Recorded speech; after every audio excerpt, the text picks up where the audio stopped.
Hello and welcome to MRCPsych on the Go Revision Essentials. My name is Dr. Alapasurlicker and I'm a psychiatry trainee in the west of Scotland. Like many of you, I spent a lot of time commuting. This was valuable time that I could have spent revising for the MRCPsych examination. And so, I've started this podcast to help you revise on the go. Each episode breaks down one high-yield topic mapped to the syllabus. This is then followed by 5 questions to help reinforce your learning. So, grab your headphones, turn travel time into revision time, and let's get started. In 1955, a team of researchers began following almost 700 children born on a small Hawaiian island, many of them into real hardship, poverty, family breakdown, parental mental illness. The prediction was bleak. Most expected these children to struggle badly by adulthood. What they actually found reshaped how psychology understands adversity itself. In episode 33, we explored locus of control, learned helplessness, and learned resourcefulness.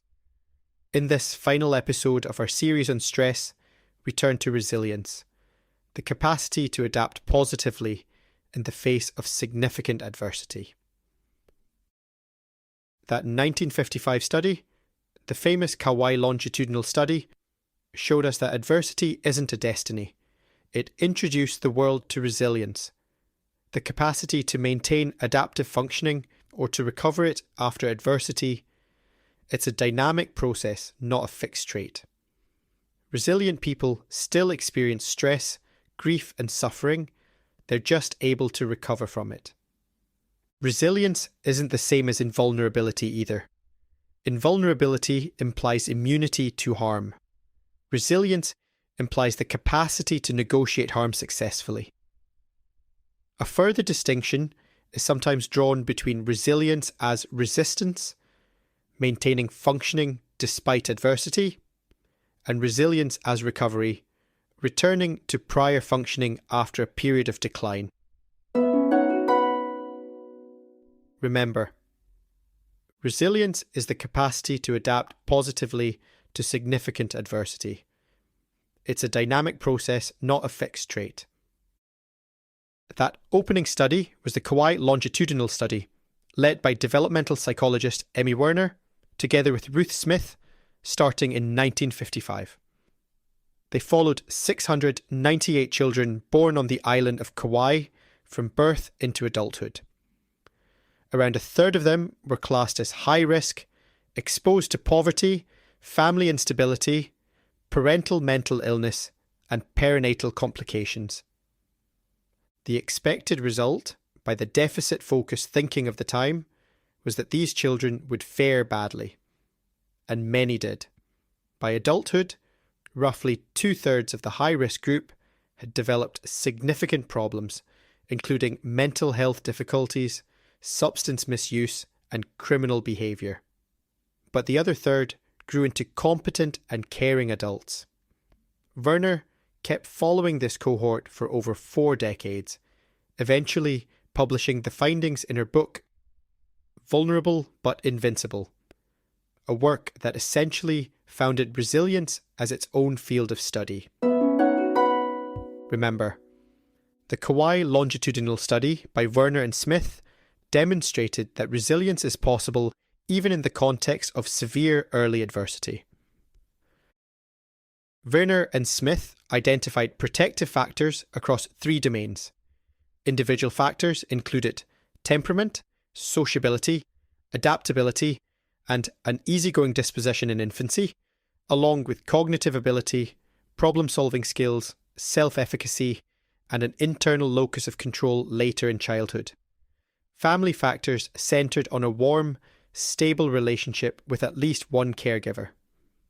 Werner and Smith found that even a single consistent, caring adult could buffer a child against serious adversity. Community factors included wider social networks, good schools, faith communities, and other pro-social institutions, sources of belonging and competence that supplemented whatever was missing at home. Remember, protective factors for resilience span 3 domains: individual factors, including temperament, cognitive ability, and self-efficacy; family factors, including at least one warm, stable relationship; and community factors, including social connection and supportive institutions. Later research built on these foundations. George Bonanno, a clinical psychologist at Columbia University, has studied resilience extensively in bereavement, trauma, and life-threatening illness, including in New Yorkers after the September 11th attacks. His work challenged a long-held assumption that distress after loss is inevitable, and its absence must mean pathological denial. Instead, he found a substantial proportion of people showed minimal disruption to their functioning after major loss, with no sign of delayed or suppressed grief. He described this kind of resilience as the most common adult response to potentially traumatic events, not the exception. Clinically, that matters. It suggests psychiatric intervention after trauma shouldn't be applied to everyone by default, but targeted at those actually struggling. Remember, Bonanno's research found that resilience, minimal sustained disruption, following significant adversity, is the most common response to potentially traumatic events in adults. A related, newer concept is post-traumatic growth, described by Richard Tedeschi and Lawrence Calhoun at the University of North Carolina in the 1990s. The idea that suffering can produce growth is ancient. It runs through religious and philosophical traditions for centuries, but Tedeschi and Calhoun were the first to build a real research program around it. Post-traumatic growth refers to positive psychological change that emerges from struggling with highly challenging circumstances.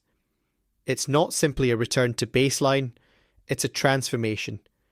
Increased personal strength, a sense of new possibilities, deeper relationships, greater appreciation for life, and sometimes spiritual or existential development. Importantly, it doesn't replace or eliminate distress. The two can coexist. Recognizing that shifts psychiatric care from a focus on deficit to a focus on potential, closely aligned with recovery-oriented approaches.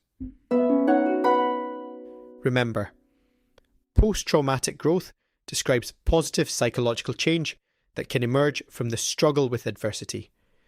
It can coexist with distress and supports a recovery-oriented perspective. This research has direct clinical implications.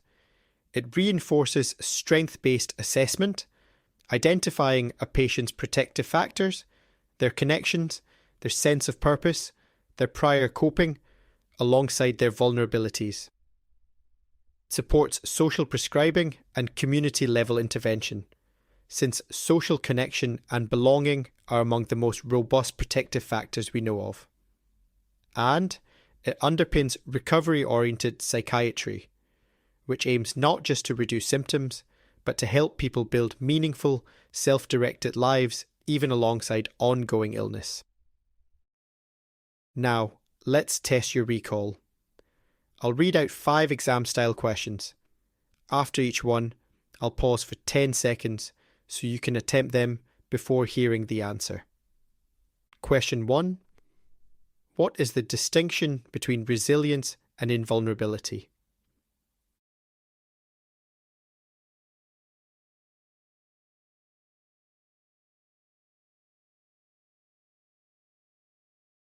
Invulnerability implies immunity to harm. Resilience implies the capacity to negotiate harm successfully and maintain or recover adaptive functioning. Question 2. What were the key findings of the Kauai longitudinal study, and why are they significant?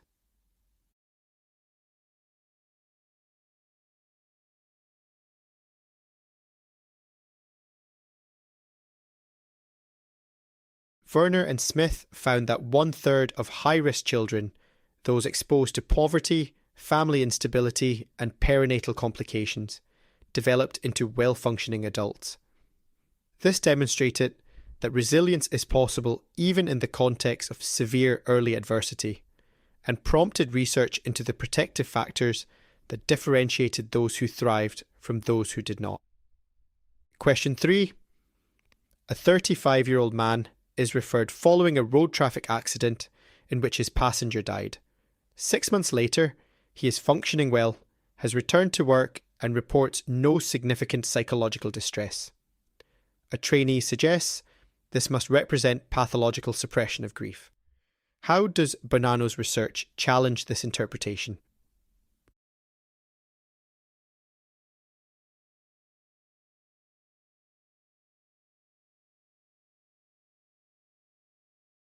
Bonanno's research found that resilience, defined as minimal sustained disruption in functioning following significant adversity, is the most common response to potentially traumatic events in adults.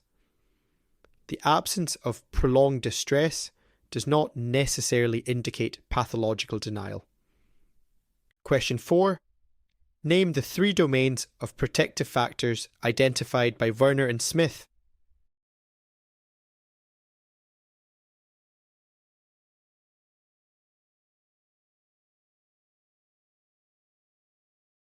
Individual factors, for example, temperamental sociability or an internal locus of control. Family factors, for example, at least one warm, stable relationship with a caregiver. Community factors, for example, connection to pro-social institutions such as schools or faith communities. Question 5. What is post-traumatic growth, and how does it differ from simple recovery?